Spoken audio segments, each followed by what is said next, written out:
For the first time this season, ginawang opposite spiker ng Oita Miyoshi ang ating kababayang si Brian Bagunas sa laban nila kontra Panasonic Panthers. Perfect position dahil mataas ang spike reach nito lalo na kapag umaatake sa back row. Si Yamada at Fujiwara naman ang ginawang outside spiker ng Oita na parehong may maayos na receive.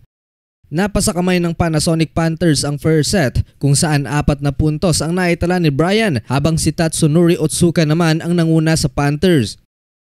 Sa second set, sumiklab si Brian Bagunas matapos magpaulan ng attacks from the back. Lamang after ng second technical timeout ang Panthers nang magpakawala ng 3 consecutive points si Brian. Isa nga sa mga ito ay ang kanyang back row attack na walang sumabay na blockers. Nasundan pa ng one-on-one block kay Shimizu. Tabla ang score sa 22 nang umerror ang kasamahan ni Bagunas kaya nakuha ng Panthers ay ikalawang set. Naparami ng error ang Oita sa third set dahilan upang tuluyang makaabante ang Panthers. Panasonic Panthers wins the game in 3 straight set.